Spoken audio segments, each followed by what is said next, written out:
A family's heritage is something to be remembered and cherished. As we go through life, we wonder how our families got here and where they came from. As you look, you can find interesting things along the way. As we go through the centuries, we realize what our ancestors went through. Although we'll never know exactly how they felt, we can only imagine. And as we go through this Dutch immigrant's family's life, we can see some of the things they went through and how they managed to start fresh in Canada. This is their life and times. The year is 1904, and I'm sick and tired of living in this rotten place they call the Netherlands. I'm 16 years old, I have a new husband, and we need a fresh start. My name is Petronella Boersma. I hear people talking on the street about this new place called Canada. It sounds perfect for a new start. Although it has been said there's nothing in Canada, I think it's perfect. There's a ship called the SS Montrose, and it leaves on July 26th, a month from today, and it's exactly what my husband and I need. A fresh start. We've been living in my family's home ever since we got married, and while they are happy to have us, I think we need to start a life on our own. My husband, wants to go over there first to get everything started, and I think that's a good idea. He bought a ticket and he leaves on July 26th. I will miss him so much. He promises to write every day, and I know that he will. He left a few weeks ago, and it felt like he took my heart with him. Ever since he left, I have been waiting for him to write to me, to let me know he was safe and what his plan was. Before he left, he told me he had a plan, but he wouldn't tell me what it was. I received a letter from him today, and my heart jumped as I read what he wrote. My dearest Nella, oh how I miss you so. Life without you has been awful. I remember July 26th, the day I boarded the ship. Your long black hair tied up so nicely in a bun, your bright red dress. The ship is so lonely, so many people, but no one really to talk to. It's been 12 days on board, and it has been said we are docking soon in the port of Quebec. Once we dock, I'm catching a train to a city named Weyburn, in the province of Saskatchewan. Canada is everything like it was told. It's flat, grassy, some hills, but it's bare. Farms every couple kilometers, as far as the eye can see. And as much as it is bare, it's full of potential. We can make it, shape it, any way we want to. It's perfect. As soon as I get to Weyburn, I will find a job and send money so that it can be saved for you to come and join me. Oh, Nella, I'm going to do everything I promised you back in the old country. We're going to have a new life for us. A farm, animals, and one day a yard full of kids.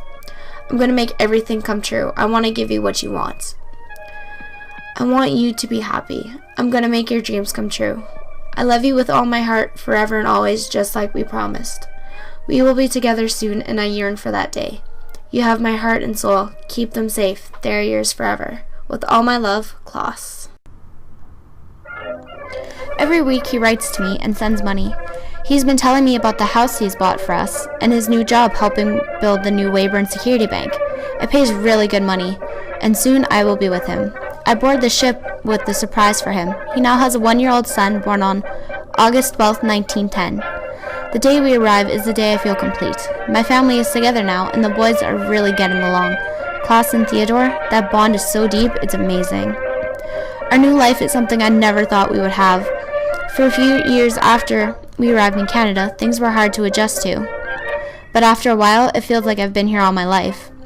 Klaus opened his own appliance store. Theo is in school now and is doing very well. But in 1918, Theo comes home from school one day and tells us that his French classes were cancelled.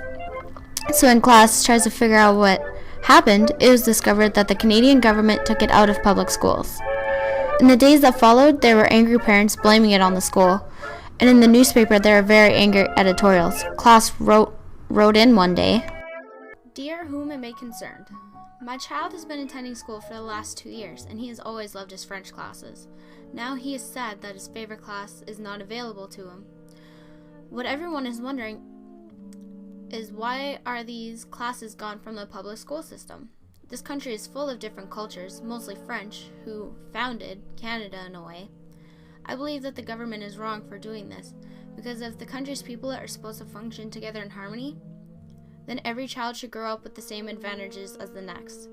How is it fair that the rich folks who can afford to send their kids to private schools are given a better advantage than those who can't. It's not fair to the kids, and that's all I'm gonna say. Sincerely, a concerned.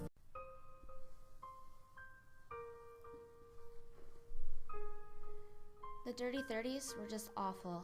Nothing would grow, and everywhere you turned, dust blowing for miles. Unknown to us, the Great Depression was starting. Men started losing their jobs. People left the province just to go find work so they could support their families. Life was terrible.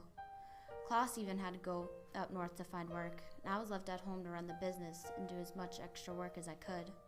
Prices of everything went up.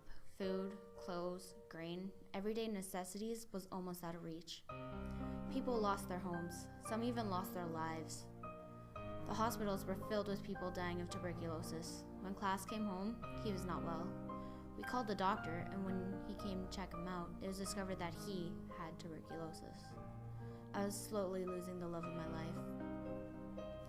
Fortunately for him, death was swift, and he didn't suffer.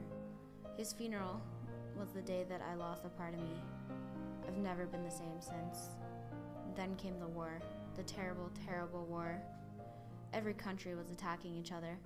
Missiles were being shot. Innocent people were dying. It just wasn't fair anymore.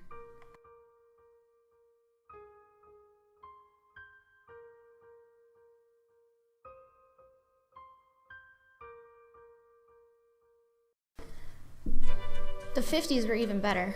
Oil was found in Alberta. Everybody was happy. Everyone was laughing and dancing. Oh, life was good. Even though I lost Klaus, I had to think of the bright side. I still had Theodore to think about. We went to parties.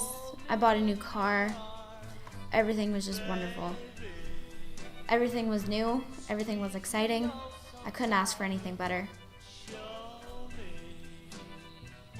Even women were starting to work more. Every day you'd see more and more women going to work. And it was the best because it shows that women are getting more equal opportunities. They were in sewing, hospitals, mechanical, airplanes, offices, you name it. Nowhere you could go, you wouldn't see a woman in the workforce. Then, John Diefenbaker got elected. That day I'll remember for the rest of my life. He defeated the Liberals, which is what everyone wanted. He was the best prime minister anyone could ask for. He did a lot of things for people, and everybody loved him.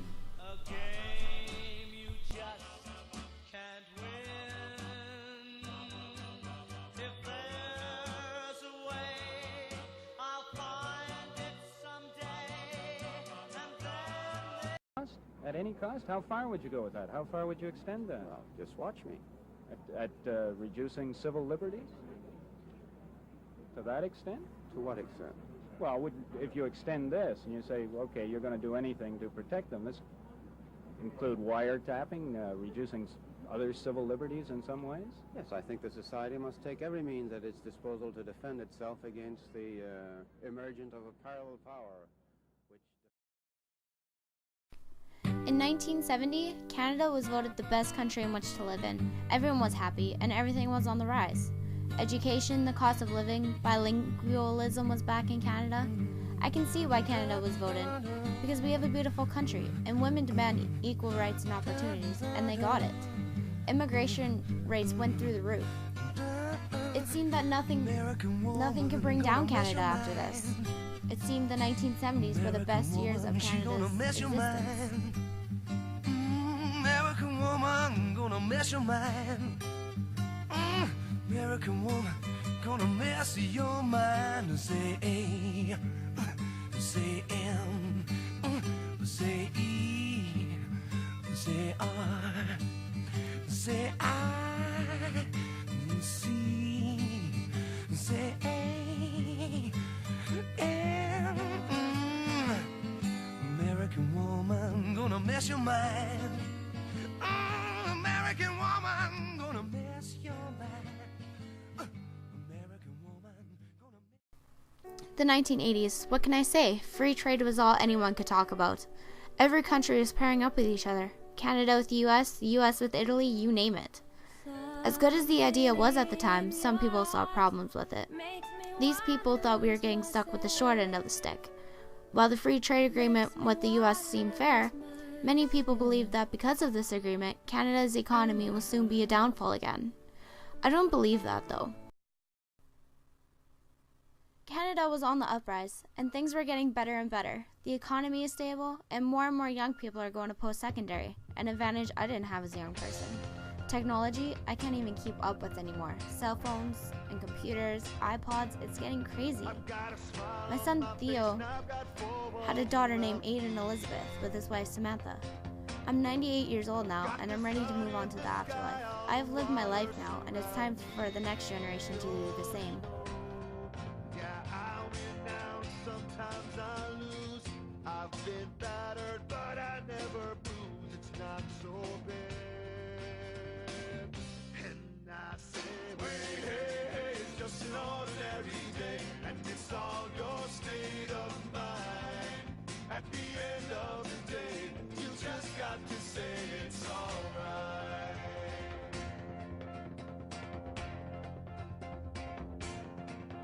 Jaded streams of the corner, what keeps her from dying? Let them say what they